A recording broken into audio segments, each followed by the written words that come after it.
Baik, Assalamualaikum warahmatullahi wabarakatuh.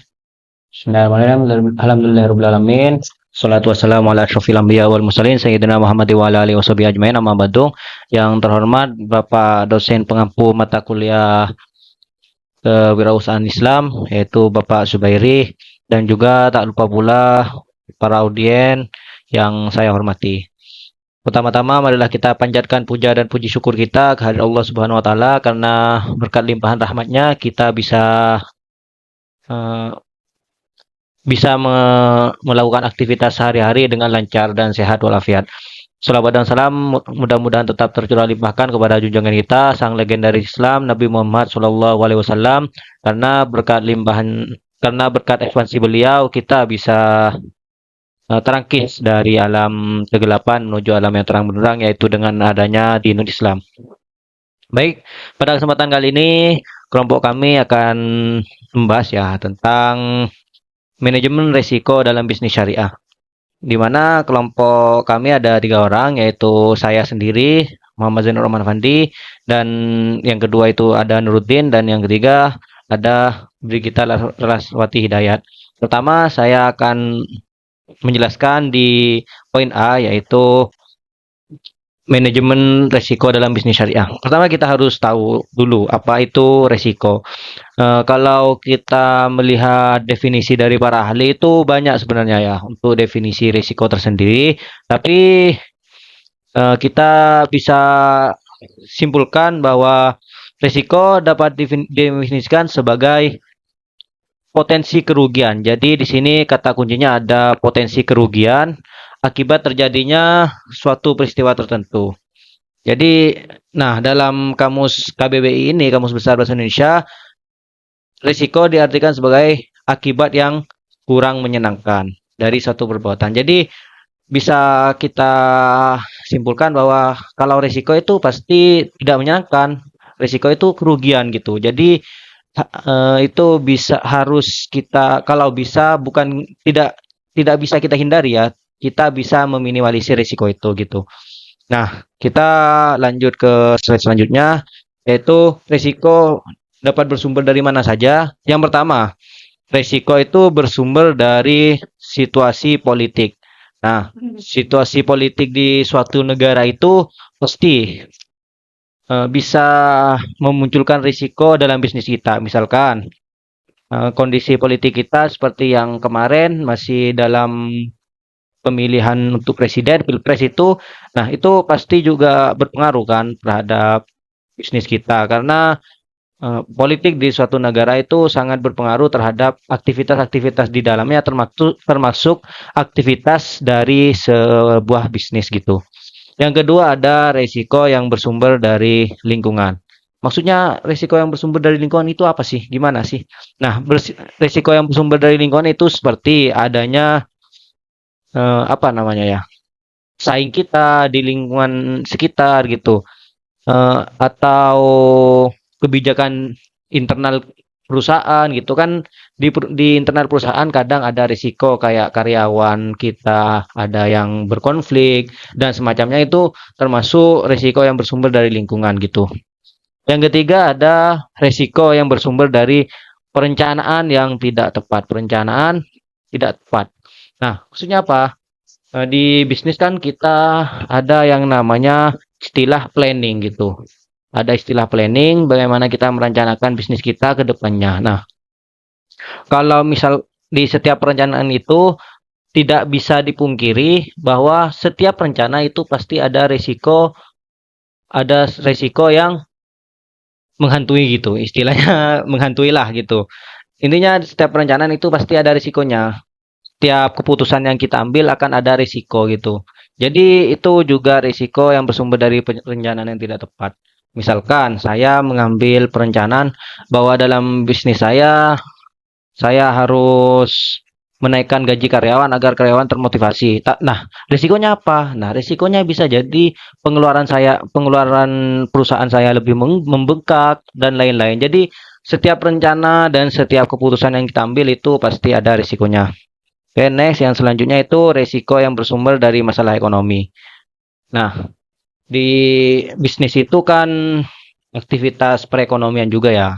Aktivitas kita untuk lakukan kegiatan perekonomian. Jadi pasti kondisi ekonomi di suatu negara atau bahkan di dunia itu mempengaruhi jalannya bisnis kita. Contoh, ketika ekonomi dunia sedang mengalami apa namanya ya, resesi gitu, atau ada yang namanya apa itu, intinya masalah ekonomi, itu pasti juga berdampak kepada bisnis kita ya. Atau yang kemarin itu masalah kebijakan Pak Donald Trump itu pasti ke sebagian besar bisnis itu sangat berdampak. Contohnya bisnis-bisnis saham-saham di IHSG itu anjlok. Nah, itu kan berdampak juga kepada perusahaannya karena sahamnya anjlok gitu. Dan yang lain-lain itu juga berdampak. Intinya kondisi ekonomi juga berdampak kepada bisnis kita dan itu juga menimbulkan risiko gitu. Kalau ada masalah ekonomi, maka eh, perusahaan atau bisnis kita itu juga bisa kena masalah gitu. Yang terakhir ya, risiko yang bersumber dari bencana alam. Nah, bencana alam misalkan ada longsor atau tsunami atau yang lain-lain, itu juga risiko perusahaan kita. Misalkan di ternyata di perusahaan kita terjadi angin puting beliung gitu. Nah, itu kan risiko. Itu hal-hal yang kurang menyenangkan kan. Nah, itu juga risiko. Tapi risiko yang bersumber dari bencana alam. Nah, itu mungkin risiko yang sumber-sumber risiko ya. Berarti dengan penjelasan-penjelasan itu bagaimana sih cara kita untuk meminimalisir lah, bukan lantas menghilangkan risiko ya, meminimalisir. Maka dari itu pentingnya manajemen risiko. Manajemen risiko itu di gampangnya adalah bagaimana kita mengatur risiko, mulai dari mengidentifikasi risiko, bagaimana kita menyusun strategi untuk memitigasi risiko, bagaimana implementasinya, dan bagaimana nanti evaluasi apakah risiko itu akhirnya bisa diminimalisir dengan strategi kita atau tidak gitu. Mungkin untuk penjelasan poin A cukup di sini saja dan akan dilanjut oleh rekan saya. Terima kasih. Baik, assalamualaikum warahmatullahi wabarakatuh. Saya Brigita Raswati Hidayat. Di sini saya sebagai materi kedua yang dimana tentang strategi mitigasi risiko berdasarkan prinsip syariah. Mitigasi risiko merupakan proses merespon risiko dan dinilai. Sedangkan evaluasi risiko dilakukan untuk menilai efektivitas mitigasi risiko yang telah ditetapkan. Dalam bisnis syariah seperti bank syariah, mitigasi risiko harus mempertimbangkan kesesuaian dengan prinsip syariah. Dalam pasal 2 Undang-Undang Nomor 21 Tahun 2008 tentang perbankan syariah juga dijelaskan bahwa perbankan syariah dalam melakukan kegiatan usahanya berdasarkan prinsip syariah, demokrasi ekonomi, dan prinsip kehati-hatian. Kepatuhan itu harus terlihat dalam setiap aspek operasional perbankan syariah, tidak saja pada simbol-simbol yang ditampilkan, namun juga harus secara genetis mewarnai semua lini bank hingga pada pembiayaan model manajemen risiko dan mitigasinya.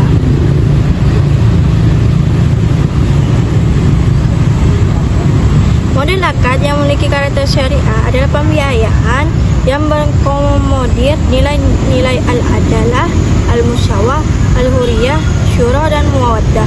Karena itu, dalam pembiayaan musyarakah, nilai keadilan, kebebasan, kesetaraan, dan syura harus memiliki rasa dan warna.